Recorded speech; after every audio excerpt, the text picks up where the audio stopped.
Fala, consciência! Tudo bem com você? Eu me chamo Alexandre Pereira e hoje vamos falar aqui de alguns tabus que envolvem a experiência de quase morte e todos aqueles que passaram por algum tipo de experiência transcendente. Mas antes de abordar esse assunto, ora delicado, mas muito importante de ser dito, eu peço que você curta esse vídeo se você tem o interesse de ajudar na divulgação desses temas pelo mundo.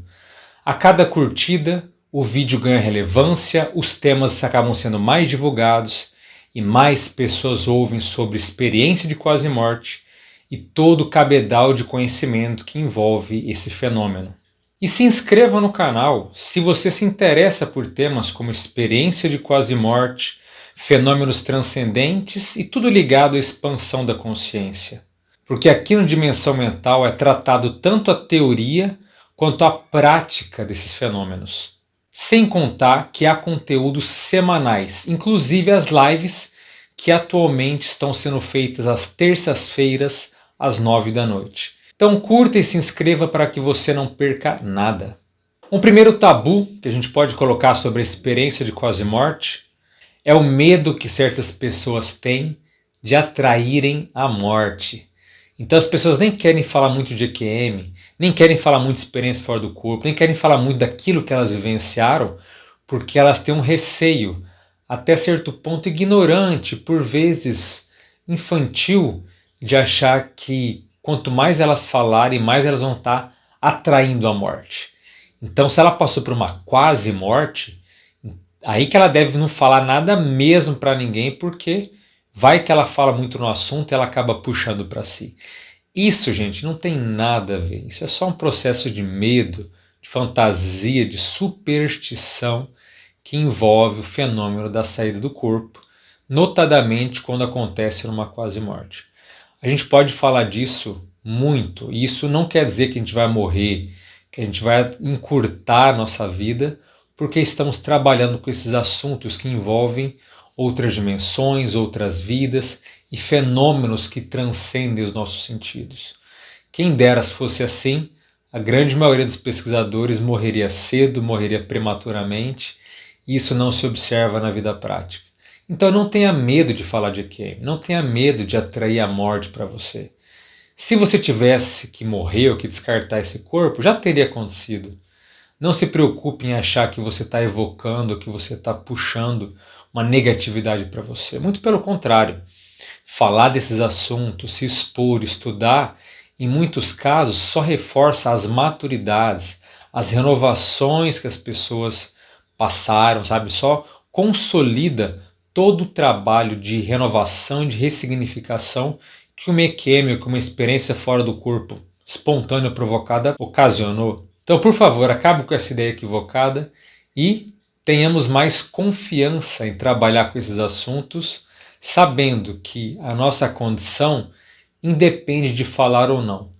A hora de morrer, a hora de descartar esse corpo, tem muitas outras relações, outras forças que envolvem esse processo, do que simplesmente achar que evitar de falar esse tipo de assunto, você está prolongando a sua vida, você está tendo uma postura de segurança em relação a si mesmo, tá?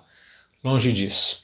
E essa questão, então, de atração da morte tem muita relação com o que é chamado de tanatofobia. O que é a tanatofobia? É o medo de morrer, o medo de deixar de existir. Então, o medo da morte é algo muito forte. Pelos estudos da consciência, pelos estudos que envolvem as experiências fora do corpo e a própria conscienciologia, se identificou que a tanatofobia é o pai e a mãe de todos os medos, ou seja, é o medo máter, o medo raiz, o medo origem, que promove todos os outros medos, sejam eles menores ou maiores. É a tanatofobia, o medo de morrer é o maior medo. Ah, mas eu tenho medo de falar em público, eu tenho medo de barata. Tudo isso é secundário. O maior medo que um ser humano pode ter é o medo da morte. E se a pessoa supera o medo da morte, a vida dela vai ser outra. E não é à toa que as experiências fora do corpo, as experiências de quase morte, promovem exatamente a superação desse medo da morte. Porque a pessoa entende o que tem do lado de lá. Ela pôde ver, ela pôde sentir. Então a perda do medo da morte é quase que inerente. Ela vê que não dói, ela vê que não é nada desagradável, que pode ser muito positivo aquilo que ela teve. Isso, claro, se a EQM ou se a experiência fora do corpo foi positiva, porque também existe aquela minoria, como já foi tratado aqui, das EQMs negativas. Tá? Mas isso é a minoria. Quando a pessoa tem uma experiência sadia, ela vê que ela não precisa ter medo do que existe em outras dimensões. Ela não precisa ter medo de ser extinta. Ela vê que a sobrevivência dela existe além do corpo humano. Ela consegue fazer tudo o que ela faz fora do seu corpo. Então quem tem tanatofobia não sai do corpo. Quem tem tanatofobia não ousa na evolução. Quem tem tanatofobia dificilmente se abre para o novo. Quem tem tanatofobia tende a ficar paralisado e estagnado em relação à evolução da própria consciência. Procure superar o medo da morte e tudo que a envolve. Não tenha medo de atraí-la. Pelo contrário, supere e você terá uma existência muito mais significativa nessa dimensão aqui, material ou intrafísica. Um outro tabu em relação à experiência de quase-morte é achar que você falar desses temas, você está correndo algum risco de vida, no sentido de que alguém possa te matar ou te fazer algum mal.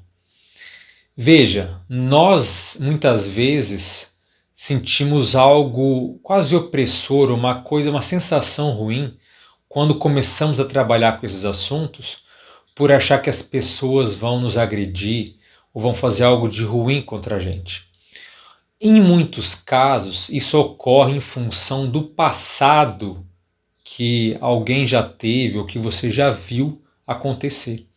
Porque não só na Idade Média, mas na Idade mais primitiva também, toda pessoa que via, que sentia, que percebia demais, ou que saía do próprio corpo, que tinha algum fenômeno transcendente, um fenômeno que as pessoas não conseguiam compreender, em geral eram perseguidas, eram mortas, eram tratadas como, sabe, feiticeiros, magos, ou alguém que é perigoso, alguém que a gente não entende e que pode ser, sabe, classificado como demoníaco, como diabólico, como maligno. Que muitas vezes, por ter vivenciado uma situação então dessa do passado, de ter tido essa retaliação, de ter sido morto, possa fazer com que haja atualmente essa sensação de estranheza, ou de como se houvesse um perigo de falar desses assuntos. Aliás, muitas pessoas que eram sensitivas, que eram parapsíquicas, né, que tinham esse sexto sentido, essas faculdades então mediúnicas ou paranormais mais bem desenvolvidas, acabaram até mesmo reprimindo e tolhendo em si mesmas essas manifestações em função de mortes violentas, em função das perseguições que acabaram sofrendo. Mas é importante dizer que esse é um passado, e por mais que já tenha sido acontecido algo semelhante com você, já passou, aconteceu. Nós vivemos outros tempos, com outras dificuldades, com outras problemáticas, mas ainda assim há um ganho de liberdade em falar desses assuntos e não irmos para a fogueira ou irmos para a guilhotina. Então os tempos são outros. No passado, fazer o que eu faço agora, falar de experiência de quase morte, falar de fenômenos de sair do corpo, de outros, como a gente fala aqui no canal, nossa, seria motivo não apenas para perseguição, como para uma execução sumária, sem dó nem piedade. Mas repito, os tempos são outros.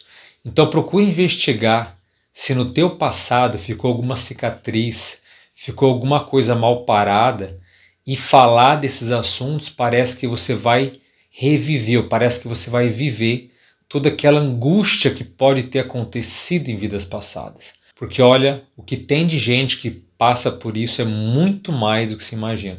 São poucas pessoas não. Porque no passado tudo era muito pior.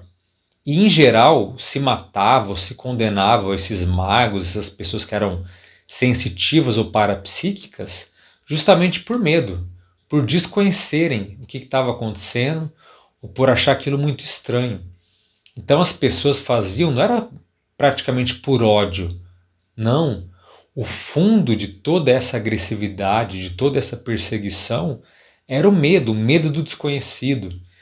E dependendo da época, os processos religiosos também incentivavam a esse tipo de conduta até para manter aquela ordem, o status daquela ordem dominante, para que não houvesse nenhum tipo de influência que pudesse tirar ou deslegitimar quem estava no poder de influência, no poder ideológico, no poder religioso, mesmo no poder político que era vigente em uma determinada condição. Então essa perseguição sempre foi por base do medo. Em alguns pontos a igreja, por exemplo, quis fazer para, de uma certa forma, limpar ou enxugar os pecados, ou tentar dar uma limpeza moral na sociedade, mas tudo ainda é um processo baseado no medo. Então, se você tem algum receio de falar desses assuntos para os outros, analise se realmente no fundo espera ser agredido, ser morto, ser perseguido. Até que ponto isso tem a ver com o teu passado? E se você tiver, abra mão disso. Só depende da tua postura para esse tipo de superação. E existe também o tabu de se falar sobre as EQMs e sobre as experiências fora do corpo de modo aberto para outras pessoas. Como já foi exposto aqui no canal, nem é muito saudável quem passou por esse tipo de EQM ficar falando para tudo e para todos o que vivenciou. Falando sobre experiência fora do corpo, sabe? Falando de modo totalmente acrítico. Simplesmente gritando aos quatro ventos o que aconteceu consigo próprio. Isso tende a não ser muito saudável, a pessoa acaba caindo em descrédito e as pessoas acabam tendo uma visão um pouco irrealista sobre quem fala e sobre o fenômeno que está acontecendo. É importante não ser alienado, não também perder a autocrítica para quem comentar. No entanto, o extremo oposto também é negativo. Então o tabu de ficar sempre calado, nunca poder falar nada com ninguém. Então fale, escolha pessoas, mas com discernimento, com ponderação. Pessoas que têm mais intimidade, que você pode se abrir. É importante.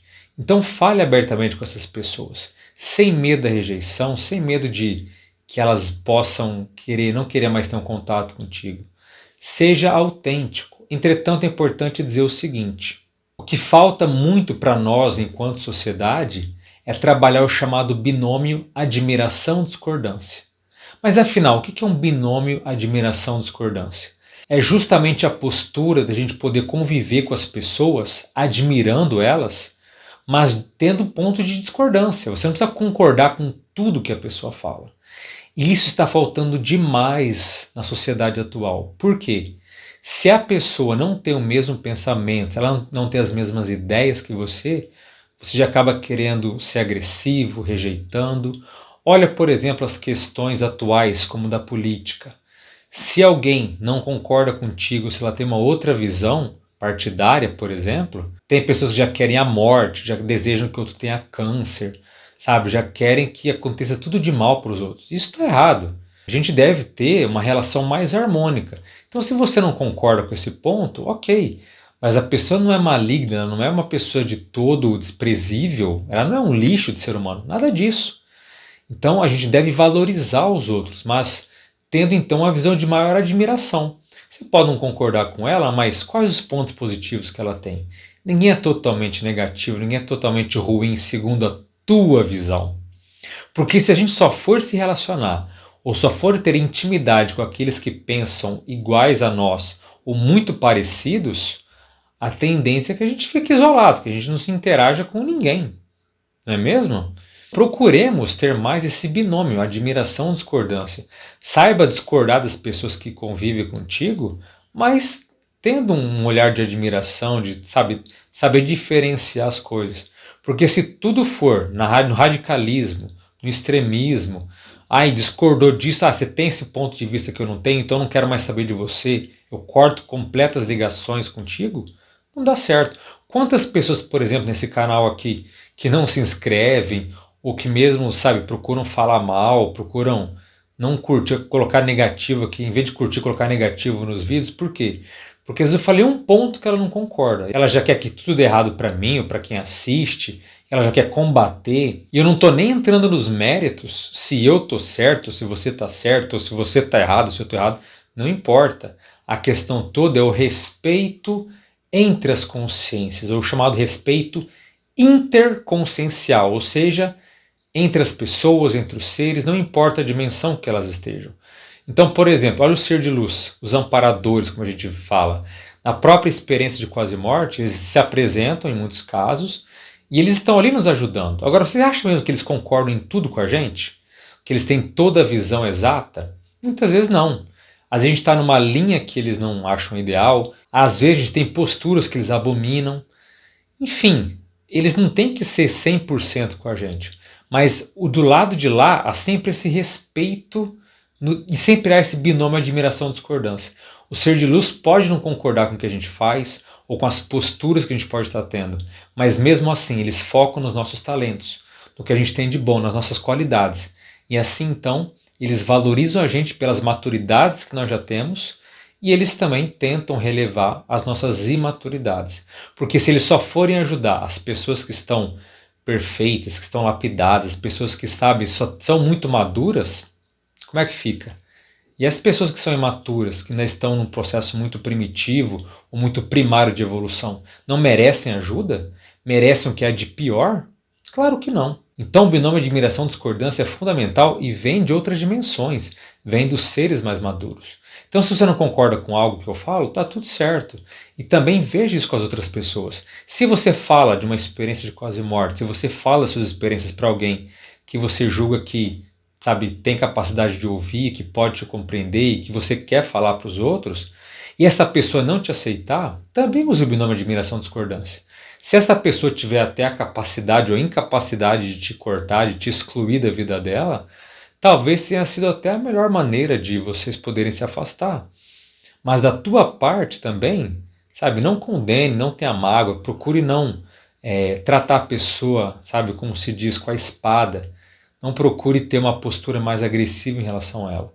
Se ela discordou de você, se ela te excluiu, continue admirando, continue tendo respeito, mas sabendo que a postura dela é longe dessa que é ideal e que você tem algum tipo de afinidade. Um outro tabu relacionado à experiência de quase morte é a postura de menosprezo da equipe médica em relação a esse fenômeno. Então, se você já passou ou se você conhece alguém que passou por uma EQM em algum hospital, por favor, comente com a equipe médica, com os enfermeiros, com todo mundo que esteve envolvido de alguma forma com esse processo. Por quê? Porque esses profissionais estão na linha de frente no que se refere às experiências de quase morte, aos fenômenos diversos, que em alguns casos podem ser comprovados posteriormente. Atualmente, já existe uma grande parcela desses profissionais que tem uma mente mais aberta para essas ocorrências, para esses fenômenos e tudo mais. Claro que ainda existem pessoas que são contrárias, que não acreditam ou que mesmo simplesmente ignoram qualquer tipo de ocorrência, de fenômeno que aconteça nesse meio. Só que quanto mais pessoas falarem, abrirem o jogo para eles, mais com o tempo eles vão poder colher evidências, mais essa mentalidade vai sendo aos poucos trabalhada e muito dessa rigidez, com o passar do tempo, pode ir diminuindo. Então, apesar de toda a resistência que os médicos ou que os enfermeiros possam ter em falar desses assuntos, insista, fale, porque eles são um grupo fundamental. Quanto mais eles souberem do assunto, quanto mais eles se interessarem, quanto mais eles pesquisarem a respeito, maiores serão as chances de que a medicina, de que a ciência como um todo possa encontrar tanto ferramentas de pessoas quanto de procedimentos para que as experiências de quase morte possam ser comprovadas futuramente. E assim que a ciência possa dar um grande salto ao admitir que a consciência se manifesta além do corpo físico, ou seja, que a morte não existe, que existe apenas um descarte do corpo e que a consciência, que as emoções, que a nossa essência, ela pode ser então multidimensional, que engloba outras dimensões. Mas para fazer isso, para ter essa certeza, é muito importante que a equipe médica e todos os envolvidos tenham mais interesse e escutem muito esses relatos para que assim a gente possa criar uma nova mentalidade, um novo condicionamento de pesquisa e de ciência nessa área que é fundamental em relação à saúde humana. O ideal é que tenhamos mais discernimento e maturidade ao tratar desses assuntos. E você, tem algum medo em relação à experiência de quase morte? Como você vem lidando com o contato com outras pessoas e com esse tema? Você consegue usar isso como uma ferramenta de evolução ou ainda está se reprimindo de alguma forma? Conta aqui nos comentários como é que você lida em relação a tudo isso. É muito importante saber a tua postura.